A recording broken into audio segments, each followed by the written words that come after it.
तीनों में डिफरेंस क्या है? For loop, while loop, do while loop. सबसे पहले हम फॉर लूप लेते हैं। जब आपको पता होता है कि वो काम मुझे कितनी बार रिपीट कराना है, when you know how many times you want to work repeat, कि अगर आपको पता है कि ये काम मुझे कितनी बार रिपीट कराना है, तो हम फॉर लूप यूज़ करते हैं। मतलब एवरीबडी नो, फिक्स है आपका। जैसे मुझे काउंटिंग प्रिंट करानी है 1 to 10, कि मुझे पता है कि 1 to 10 ही जाना है मुझे, तो हम फॉर लूप यूज़ करते हैं। व्हेन यू डोंट नो, कि मुझे नहीं पता कि मुझे वो काम कितनी बार रिपीट कराना, वो कंडीशन के ऊपर डिपेंड करता है कि अगर कंडीशन पहली बार में ट्रू होगी तो एक बार चले वो काम, अगर दूसरी बार में होगी तो सेकेंड टाइम, मतलब कंडीशन के ऊपर डिपेंड करता है, तो हम वाइल या डू वाइल लूप यूज़ करते हैं। तो अभी हम इसको छोड़ते हैं, पहले हम फॉर लूप करते हैं। ठीक है, फॉर लूप में हमें पता है कि हमें वो काम कितनी बार कराना है। मैंने आपको पहले भी बताया था, कोई भी स्टेटमेंट, कोई भी टॉपिक करने से पहले आपको उसके सिंटेक्स यानी कि उसके रूल्स ध्यान में रखने हैं। अब फॉर लूप, जैसे हमने इफ एल्स का किया अभी, तो अब आपको फॉर लूप यूज़ करना है, तो उसके लिए मुझे क्या सिंटेक्स फॉलो करने हैं। Okay, so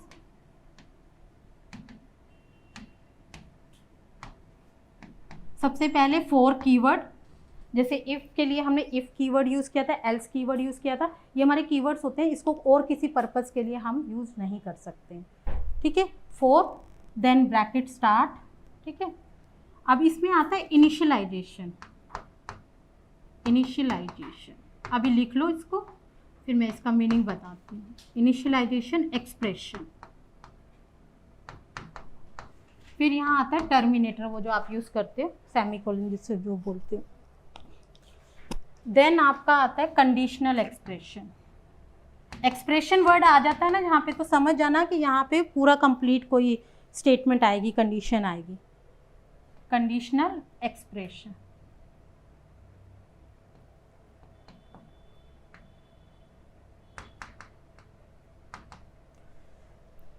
next, increment decrement.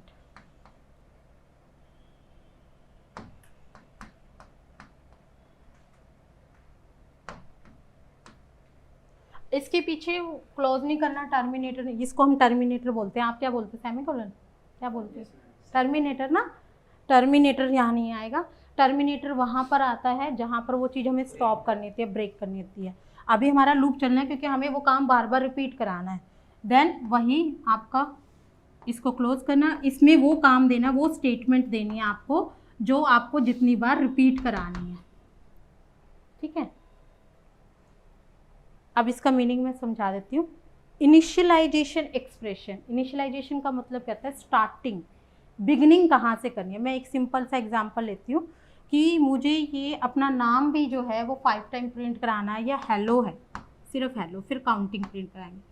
ये हेलो मुझे 5 टाइम्स प्रिंट कराना है। ठीक है, तो मुझे 1 से स्टार्ट करना है। एवरीबडी नो कि मुझे 1 से स्टार्ट करना है। तो आपको ये बताना है कि इनिशियलाइजेशन एक्सप्रेशन का मतलब होता है कि आपको स्टार्ट कहाँ से करना है। कंडीशनल एक्सप्रेशन का मतलब होता है कहाँ तक वो लूप जाना है, वो काम कहाँ तक रिपीट करना है। जैसे मुझे 1 से स्टार्ट करना है और 5 तक मुझे रिपीट करना है। इंक्रीमेंट डिक्रीमेंट, इंक्रीमेंट मीन्स कि 1 से 2 आने में इंक्रीमेंट होगा ना, कितने का इंक्रीमेंट करना है आपको। 1-1 का गैप लेना है, 2-2 का गैप लेना है। ये तो अभी मैं, चलो इसको छोड़ो, मैं 1 to 5 काउंटिंग करा रही हूँ पहले। तो मुझे कहाँ से स्टार्ट करना है? 1 से स्टार्ट करना है, 5 तक जाना है मुझे, और 1 से 2, 2 से 3, 3 से 4, 4 से 5 तक जाने में मेरा कितने का इंक्रीमेंट लग रहा? 1-1 का ना। जैसे 1-1 का इंक्रीमेंट, जैसे मुझे इधर से इस डोर तक जाना है, मेरा स्टार्टिंग पॉइंट ये, एंडिंग पॉइंट ये। तो इनिशियलाइजेशन एक्सप्रेशन में स्टार्टिंग पॉइंट ये होगा, एंडिंग पॉइंट डोर होगा। लेकिन वहाँ तक जाने के लिए मैं 1-1 का जंप भी ले सकती हूँ, 2-2 का जंप भी ले सकती हूँ, 3-3 का जंप भी ले सकती हूँ। तो वो हमें बताना है कि आपको कितना इंक्रीमेंट करना है।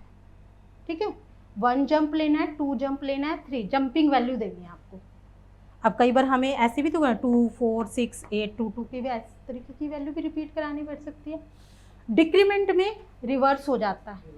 अगर मुझे ये रिवर्स काउंटिंग करानी हो, 5, 4, 3, 2, 1, तो उसमें वैल्यू डिक्रीज होएगी ना आपकी, डिक्रीज होगी। तो दोनों का मैं एग्जांपल देती हूँ, आपको समझ में आ गई। फॉर लूप हम कब यूज़ करते हैं? जब भी हमें कोई वर्क रिपीट कराना होता है, रिपीटेशन करानी होती है। अब शुरू में आपको वो प्रोग्राम कराना होगा, एक सिंपल आपको एक वैल्यू प्रिंट कराना बताया होगा। अगर वही वैल्यू मुझे 100 टाइम्स, 200 टाइम्स या 1000 टाइम्स करानी है, तो क्या हम इधर 1000 वेरिएबल लेंगे? नहीं ना, तो हमें एक वेरिएबल से मल्टीपल वैल्यू का वर्क कराना। मैं यही वाला प्रोग्राम बना के दिखाती हूँ, 1 2 3 4 5। ठीक है, करना था नोट किसी को? सिंटेक्स जरूर किया करो। सिंटेक्स कर लियो। चलो अभी 1 to 5 ही हमें काउंटिंग करानी है। जब भी हम लूप स्टार्ट करते हैं तो हमें एक वेरिएबल लेना होता है, that is called the loop variable, जिसमें हम क्या स्टोर करेंगे, स्टार्टिंग पॉइंट और एंडिंग पॉइंट।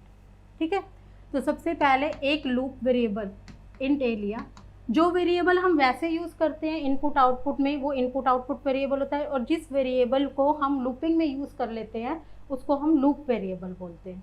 ठीक है, अब सबसे पहले मैंने इसमें कुछ नहीं प्रिंट कराना मुझे, एक वेरिएबल लिया मैंने, मुझे फॉर लूप लगाना है, फॉर लगाया, ए को मैंने स्टार्ट किया 1 से। ये कौन सा एक्सप्रेशन हमारा, ए इज इक्वल टू 1, कि ए की वैल्यू जो स्टार्टिंग की है वो क्या है 1, यानी कि इनिशियलाइजेशन एक्सप्रेशन। आप सिंटेक्स में देखते रहो। सबसे पहले मैंने आपको क्या बताया था, इनिशियलाइजेशन एक्सप्रेशन की कहाँ से स्टार्ट करना है। ए की वैल्यू मुझे 1 से स्टार्ट करनी है और कहाँ तक लेके जानी है, 5 तक। तो ए जो है लेस देन इक्वल टू 5। अगर आप 0 से करोगे तो आप लेस देन ले सकते हो। मैंने लेस देन के साथ इक्वल क्यों लिया, कि वो 5 तक चले। ठीक है, अगर मैं a इक्वल टू 5 कर दूंगी ना तो इसका मतलब क्या हुआ, a की वैल्यू 5 हो गई। ठीक है, ये हमारा कौन सा एक्सप्रेशन हो गया, कंडीशनल।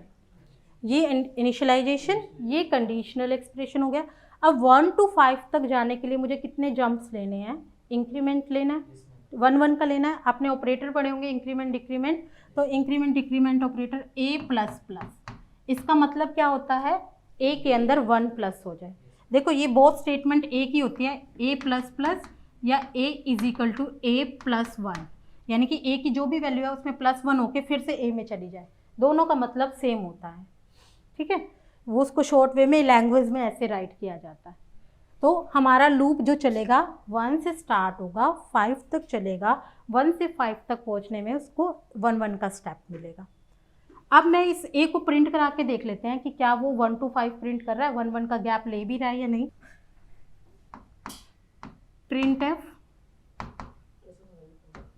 %d होता है ना वैल्यू के लिए, प्रिंट कराने के लिए, जैसे इनपुट के लिए होता है। जब हम एंड का साइन स्कैनअप के साथ लगाते हैं तो वो इनपुट के लिए होता है वैल्यू, और जब हम प्रिंट एफ के साथ विदाउट एंड का, क्योंकि हमें एंड का सिंबल हम क्यों नहीं लगाते, उसमें तो एड्रेस देना होता है इनपुट करने के लिए। अब तो वो उस एड्रेस पे वैल्यू है ही, तो उससे दोबारा तो एड्रेस लेना नहीं ना, सिर्फ वैल्यू ही लेनी है हमें, तो इसलिए हम एंड का सिंबल नहीं देते प्रिंट एफ में कभी भी। और इस ब्रैकेट को क्लोज किया। अब ये चलेगा कैसे, अब मान लो कि सबसे पहले a हुआ, a की वैल्यू 1 हुई, प्रिंट एफ यानी कि a की वैल्यू 1, सबसे पहले 1 आ गया, लूप चला। ठीक है, अब इसको ये चेक कराएगा, 1 यहाँ आ गया, 1 लेस देन इक्वल टू 5, क्या 1 जो है वो 5 से छोटा है, अगर वो 1 5 से छोटा है तो वो चला जाएगा इंक्रीमेंट पे, कि इसके अंदर एक इंक्रीमेंट कर दे। इंक्रीमेंट करते ही ये स्टेटमेंट आएगी। ठीक है, स्टेप बाय स्टेप चलता है ये यहाँ पे आ जाएगा। वो कह रहा है इस a को प्रिंट कर दो, तो a की वैल्यू क्या हुई इस टाइम पे 2। स्टार्टिंग में तो इनिशियलाइजेशन 1 है ही, हमने स्टार्टिंग तो 1 से किया। अब a 2 हो चुका ना, अब ये दोबारा जाएगा, अब यहाँ पर क्या हो जाएगा 2 लेस देन इक्वल टू 5 है, जब तक छोटा है वो तब तक इंक्रीमेंट करता रहेगा। तो इसमें a प्लस प्लस हुआ, 2 से क्या हो गया वो 3, फिर वो इसके पास आ जाएगा। अब a की वैल्यू क्या हुई 3, तो उसको 3 प्रिंट कर देगा। इस तरीके से फिर 3 को चेक करेगा, फिर 4 को चेक करेगा, अब 5 को चेक करेगा, 5 less than equal to, less than तो नहीं है बट इक्वल टू है ना, तो वो 5 को प्रिंट कर देगा। इस तरीके से वैल्यू प्रिंट होती रहेगी, यानी कि ये काम क्या हो रहा है, रिपीट हो रहा है, बार बार रिपीटेशन हो रही है। अब इस स्टेटमेंट, इस ब्लॉक के अंदर जो आप प्रिंट कराओगे ना, ये तो वही प्रिंट कराएगा। अगर मैं प्रिंट एफ हेलो लिख दूंगी या अपना नाम लिख दूंगी तो वो उतनी बार वो नाम प्रिंट कर देगा। ठीक है, या फिर मैं कोई भी स्टार का सिंबल डाल दूंगी, कुछ भी मैं राइट करूंगी ना इस स्टेटमेंट के अंदर, वो उतनी बार चलेगा जितनी बार आपका लूप दिया हुआ है। मैंने a को प्रिंट कराया, a के अंदर वही वैल्यू थी। अगर मैं यहाँ पे प्रिंट एफ हेलो लिख देती, सिर्फ मैं यही लिखती इसके अंदर हेलो, तो ये कितनी बार प्रिंट होता, इसके अंदर लिखती, इस प्रिंटफ स्टेटमेंट को हटा के अगर मैं ये प्रिंटफ लिखती तो ए की पहली वैल्यू 1 हुई तो वो इधर आ जाएगा, पहली बार में वो देखेगा कि इसके अंदर प्रिंटफ हेलो लिखा हुआ है तो वो हेलो को प्रिंट कर देगा। फिर वो दोबारा चलेगा क्योंकि उसकी 1 को चेक करेगा लेस देन इक्वल टू 5, तो अभी तो 1 5 से छोटा ही है ना, तो फिर वो दोबारा इधर आएगा, यानी कि वो काम वो तब तक करता रहेगा जब तक कि वो इस कंडीशन के बराबर नहीं हो जाता। ठीक है, तो मैम फिर तो वो ऐसे होगा ना, पहले एक बार हेलो हो गया, सेकंड लाइन में 2 बार हेलो, ऐसे होगा? 2 बार क्यों होगा, दूसरी बार होगा क्योंकि अब उसकी वैल्यू 2 हो गई ना। जैसे a इज इक्वल टू 1, तो मैं ये a से स्टार्ट करूँ, मैं समझाती हूँ आपको।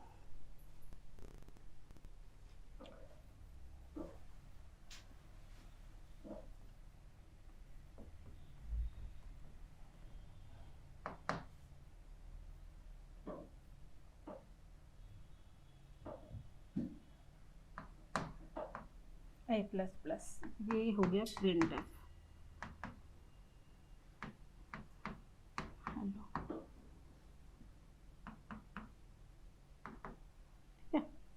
ए की वैल्यू पहले 1 हुई, आपने हेलो प्रिंट हो गया 1 टाइम, तो सबको पता चल गया कि एक टाइम हेलो आ गया। अब ए की वैल्यू नेक्स्ट टाइम में तो यहाँ 2 हो गई ना, यहाँ 1, अगर यहाँ 1 रहती तो 1 to 2 तो चलता, लेकिन ए की यहाँ इंक्रीमेंट हुआ नेक्स्ट वैल्यू ए की तो 2 हो चुकी है ना, फिर वो 2 को चेक करा रहा है लेस देन इक्वल टू 5 कि अभी तो हम काम और बार कर सकते हैं। अगर यहाँ पे 1 रहती तो वो कैसे 1 रह सकती थी, अगर हम यहाँ पे a is equal to A कर देते या a is equal to starting कोई वैल्यू फिक्स कर देते 0 कर देते तो वो दोबारा से, इसका भी आएगा मैं बताऊंगी, नेस्टेड लूप में होता है कोई काम अगर हमें शुरू से कराना हो जैसे हमें ऐसे काउंटिंग प्रिंट करानी है, वो भी मैं आपको बताऊंगी, वो नेस्टेड लूप में होता है। उसके लिए एक लूप के अंदर जैसे आपने नेस्टेड इफ किया है ना, ऐसे नेस्टेड लूप भी होता है। वो क्या होता है कि पहली बार 1 से चला फिर दोबारा से चले 1 से, यानी कि उस काम को रिपीट कराने के लिए एक और बार दोबारा से आना आपको, यानी कि 2 बार चलाना पड़ेगा आपको वो लूप, तो वो नेस्टेड आता है। ठीक है, ये इसके बाद का जो टॉपिक है वो नेस्टेड है, उसमें आपको ये कंसेप्ट क्लियर हो जाएगा। इसमें क्लियर हो गया? अब मुझे ये बताओ कि अगर मुझे ये रिवर्स काउंटिंग करानी हो तो यहाँ ए की वैल्यू स्टार्टिंग में क्या देनी है 5, अच्छा यहाँ a इज इक्वल टू 5 हो गया, और यहाँ क्या 1, कैसे लिखूं, less than equal to, greater than equal to 1, और यहाँ पर क्या आना चाहिए, यहाँ क्या लिखो, डिक्रीमेंट कैसे लेते हैं, माइनस माइनस, तो रिवर्स काउंटिंग हो जाएगी आपकी। ऐसे ही आप इवन ओड भी स्टार्ट कर सकते हो कि जैसे एक ही, जैसे 2 4 6 8 10 आपको करना है, a इज इक्वल टू 2 कर दो। मैं चाहती हूँ 1 to 20 के बीच में ना जितने भी इवन नंबर्स हैं ना वो सारे के सारे प्रिंट हो जाए, या 1 to 100 के बीच में जितने भी नंबर्स हैं वो सारे के सारे प्रिंट हो जाए। तो आपको पता है कि हमारा जो पॉइंट है 1 तो होता ही नहीं कभी भी, 1 को प्रिंट कराने की जरूरत नहीं, आप 2 से स्टार्ट करो। ठीक है, मैंने यहाँ पे a इज इक्वल टू 2 ले लिया स्टार्टिंग पॉइंट, और मैंने कहा इसमें लेस देन इक्वल टू 100 तक चलेंगे, और लेकिन इसमें इंक्रीमेंट कितने का डाल दिया मैंने 2 का इंक्रीमेंट आप ऐसे शॉर्ट पे में लिख सकते हैं, प्लस इज इक्वल टू 2। इसका मतलब ये होता है a is equal to a plus 2, जैसे a प्लस प्लस का मीनिंग होता है a is equal to a plus 1। ठीक है, अगर यहाँ 3 लिखूंगी तो क्या हो जाएगा 3 का इंक्रीमेंट, अगर यहाँ माइनस कर दूंगी प्लस की जगह तो -3, अगर यहाँ डिवाइड का सिंबल कर दूंगी तो a की वैल्यू जो है वो डिवाइड होएगी 3 से, सिंबल के ऊपर डिपेंड करता है। इसमें सारे इवन आएंगे मैम, हाँ आप खुद देख लो, 2 से स्टार्ट हो रहा है और 2 का इंक्रीमेंट हो रहा है, वो पहले 2 को प्रिंट करेगा फिर उसमें इंक्रीमेंट 2 का करता जाएगा, और ये कब तक करेगा, जैसे a की वैल्यू 2 ले लिया अपन, हाँ, और और करवाने प्रिंट, तो उसको 1 से स्टार्ट कर दो, 1 से स्टार्ट कर दो, 2 का इंक्रीमेंट होगा 1 3 5 7 ऐसे प्रिंट हो जाएगा। ठीक है, क्लियर हो गया? अच्छा, अगर आपको मेरे को ये बताओ, अगर मुझे 2 की टेबल राइट करनी हो किसी भी नंबर की, 2 4 6 8 या 3 6 9, मैं कोई भी नंबर एंटर करती हूँ, मेरे से वो पूछता है एंटर द वैल्यू, मैंने एंटर किया 5, तो वो 5 की टेबल मुझे एंटर कर दे, तो क्या करेंगे उसके लिए, तो 5 से स्टार्ट होगी और जहाँ पे खत्म करनी वो कर देंगे। और आई प्लस ऐसे होता है ना, देखो 5 इंटू 1 5, 5 इंटू 2 10। तो इस तरीके से सारा चलेगा, या आप बनाओगे अभी प्रोग्राम, या मुझे बताओगे, मैं बोर्ड पे लिखूंगी 50। तो इसमें 5 तो कांस्टेंट हो रहा है, 5 के अंदर तो इंक्रीमेंट ही नहीं है कहीं। 5 तो स्टेबल है ना, उसके अंदर तो कोई इंक्रीमेंट नहीं है। इंक्रीमेंट किस में हो रहा है? यानी कि एक तो मुझे वेरिएबल चाहिए ए, ये जिसके अंदर एक वैल्यू रहनी चाहिए 5, उसको मैं मल्टीप्लाई, लूप किस पे लग रहा है? लूप तो इस वैल्यू पे लग रहा है, 3 4 इंक्रीमेंट तो ये कर रहा है। तो एक मेरे को लूप वेरिएबल चाहिए जिसके अंदर वैल्यू रिपीट होती रहे। मान लो उसके लिए मैंने आई ले लिया। फिर जब ये दोनों वैल्यू आपस में मल्टीप्लाई हो जाए तो एक दूसरी वैल्यू के अंदर ये स्टोर हो जाए। ठीक है, मान लो ले लिया मैंने सी। वैसे हम कभी उल्टा एक्सप्रेशन लैंग्वेज में लिखते नहीं है, मैथमेटिकल में फिर भी चलता है, लेकिन इसमें हम ऐसे लिखेंगे C is equal to A into I, यानी कि लूप सिर्फ आई पे लगेगा। ये 5 इंटू 1, सी की वैल्यू क्या हुई इस टाइम पे 5, तो वो 5 को प्रिंट कर दे। फिर दोबारा जब जाए ना तो ए तो 5 ही रहे, लेकिन आई इंक्रीमेंट हो जाए, 1 से 2 हो जाए। वो जब 5 इंटू 2 होगा 10, तो सी को प्रिंट करता चला जाए। जो भी चीज़ हमें रिपीट करानी होती है ना, वो फॉर लूप के अंदर लिखनी है। यानी कि ये वाला काम मुझे रिपीट कराना है, तो ये सारा काम मुझे किसके अंदर राइट करना होगा? Statement for. देखो शुरू में देखो हमने वेरिएबल, सबसे पहले प्रोग्राम करने से पहले ना अपने माइंड में आप ये देखा करो मुझे कितने वेरिएबल्स की नीड होती है। बाकी रिक्वायरमेंट के अकॉर्डिंगली आप उससे बढ़ा सकते हो, बट बेसिक अभी कितने वेरिएबल्स की नीड है। आप जो भी प्रोग्राम बनाते हो तो लॉजिक लगाने से पहले सोचा करो, जैसे मुझे 2 नंबर्स ऐड करने हैं, 2 तो चाहिए होंगे ना, तो अब मुझे मल्टीप्लाई करना है 2 से, तो मुझे कितने, ये एक सी चाहिए, एक ए चाहिए, एक आई चाहिए, दोनों आपस में मल्टीप्लाई होकर इसके अंदर स्टोर होते चले जाए। ठीक है, इंट हमने ले लिया ए सी और आई, कोई भी ले लो आप, ए बी सी भी ले सकते हो। उसके बाद मुझे क्या एंटर कराना, कोई भी वैल्यू एंटर करे। अगर मैं 2 एंटर करूं तो 2 की टेबल आ जाए, 20 एंटर करूं तो 20 की। तो मुझे एक वैल्यू एंटर करानी है।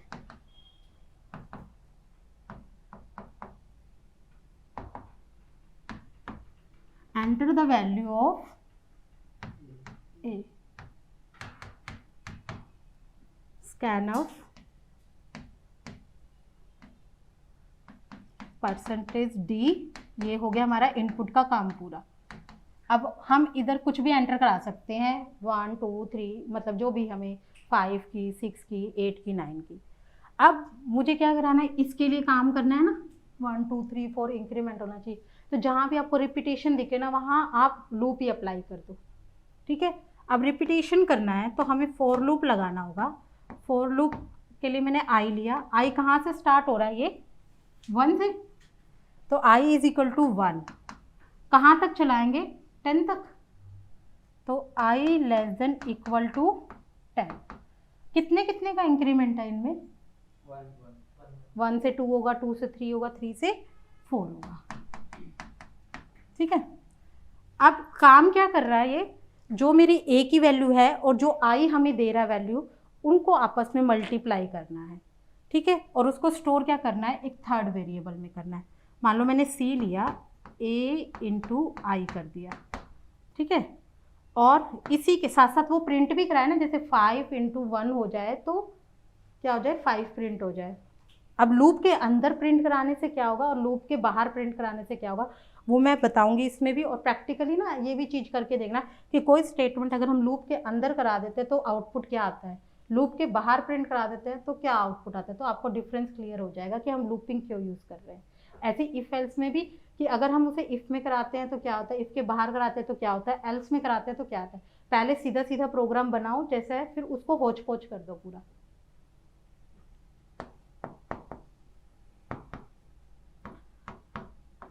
मैंने कर दिया परसेंटेज डी सी। अब देखो शुरू से स्टार्टिंग से करते हैं। वो पूछा एंटर द वैल्यू ऑफ ए, कि आप ए की वैल्यू एंटर कराओ। मैंने करा दिया 7 एंटर। आप रैंडमली कोई भी नंबर ले सकते हो इसमें। ठीक है, अब आई की वैल्यू 1 है, I less than equal to 10, I plus plus. पहले यहाँ पर आया, फिर उसके बाद कंट्रोल यहाँ पर आएगा कंपाइलर का, उसने आई की वैल्यू बता दी। अब देखो यहाँ पे अब a इंटू आई है ना, a इंटू आई, a की वैल्यू क्या है 7 मल्टीप्लाई i की वैल्यू इस टाइम पर क्या मिलेगी आपको पहली बार में 1, 7 इंटू 1 क्या होता है 7, c के अंदर क्या गया प्रिंट एफ क्या होगा परसेंटेज, इसके बाद यहाँ आएगा ना, तो इसके बाद क्या हुआ आपका आंसर में क्या आ जाएगा 7। यहाँ पे लूप बंद हुआ, लूप कब तक चलेगा, ये काम कब तक होगा जब तक कि ये यहाँ तक नहीं पहुँच जाता। ठीक है, लूपिंग का मतलब तो यही है ना, रिपीट वाला जो काम जो हमने स्टेटमेंट ब्लॉक में डाली है वो स्टेटमेंट तब तक रिपीट होते जाएगी जब तक कि हमारी कंडीशन ट्रू नहीं हो जाती। अब ये आई क्या हो जाएगा 2 हो जाएगा। ठीक है, 2 जो है वो लेस देन 10 है ही, ये हमें पता है, दोबारा आ जाएगा। यहाँ ए की वैल्यू तो 7 ही रहेगी, वो तो चेंज नहीं हुई ना, 7 इंटू 2 14। फिर इस तरीके से वो कब तक चलता रहेगा, 3 होएगी, फिर वैल्यू 4, फिर 5, फिर 6, फिर 10, तो 70 आ जाएगा ये, क्योंकि ये मैंने लूप के अंदर कराई है। अगर यही स्टेटमेंट मैं लूप के बाहर प्रिंट कराती, प्रिंट एफ वाली स्टेटमेंट में, ये वाली स्टेटमेंट तो मैं लूप के अंदर प्रिंट करा रही हूँ, लेकिन यही स्टेटमेंट जो प्रिंट एफ वाली है ये लूप के बाहर प्रिंट कराती, तो वो आपको सिर्फ लास्ट वाली वैल्यू दिखाता, तो 7 की जगह 3 हो जाएगा। 3 का टेबल किसी 100 का डाल दो, 200 का डाल दो, 300 का डाल दो, किसी का भी टेबल डाल के देख लेना आप, इसमें लॉजिक तो एक ही रहेगा। तभी मैं कह रही हूँ जब आप उस टाइम पूछ रहे थे ना कितने नंबर, आपको प्रोग्राम हमेशा इस तरीके से बनाता कि फ्लेक्सिबल वैल्यू डाले, लॉजिक एक हो, यूज़र सामने वाला, आप किसी की चॉइस, आप कहते हो 6 का देखना, आप कहते हो मुझे 10 का देखना है, तो हर एक के लिए अगर अलग अलग प्रोग्राम लिखते रहोगे तो प्रोग्रामिंग का फ़ायदा क्या, फिर तो हम मैनुअल भी काम कर सकते हैं, हम कंप्यूटराइज वर्क क्यों करें, फिर तो जो पेन पेपर पे हम करते हैं टेबल वही, तो ये कंप्यूटराइज वर्क के लिए आपको प्रोग्राम इसे कहते हैं सॉफ्टवेयर डेवलपमेंट के, आपको अपने लॉजिक्स लगाने हैं इसमें। ठीक है, अब मैं एक चीज़ ये बता रही थी कि अगर मैं ये प्रिंट एफ स्टेटमेंट को बाहर राइट करके देखूँ, आप भी करके देखना, तो वो मुझे सिर्फ लास्ट वैल्यू देगा 70। क्यों? क्योंकि हमने प्रिंट तो कराया नहीं, हम 7 इंटू 1 करा रहे हैं, 7 इंटू 2, 3, 4, 5, 6, वो तो मेमोरी में प्रिंट होती जा रही है। स्क्रीन पे प्रिंट कराने के लिए प्रिंट एफ स्टेटमेंट यूज़ करते हैं ना, वो तो मैंने पूरा लूप चलने के बाद कराई कि वो 10 तक चल गया पूरा लूप, उसके बाद मैंने इस स्टेटमेंट के बाहर प्रिंट करा रही हूँ मैं प्रिंट एफ स्टेटमेंट, तो वो तो एंड वाली लास्ट में जो वैल्यू बचेगी वही तो दिखाएगा ना। अगर आप साथ साथ प्रिंट करोगे, एक एक वैल्यू को मल्टीप्लाई करके साथ साथ प्रिंट, अब ये देखो ये स्टेटमेंट मैंने लूप के अंदर चलिया, यानी कि ये भी 10 टाइम्स चलेगी और ये भी 10 टाइम्स चलेगी स्टेटमेंट, और अगर ये मैंने यहाँ से हटा के लूप के बाहर करा दी तो ये तो 10 टाइम्स चलेगी, ये तो 1 टाइम ही चलेगी क्योंकि ये तो लूप के अंदर है ही नहीं। रिपीटेशन का मतलब ये बताया ना कि जो भी काम आपको रिपीट कराना हो वो लूप के विद इन ब्लॉक में देना। हो गया क्लियर?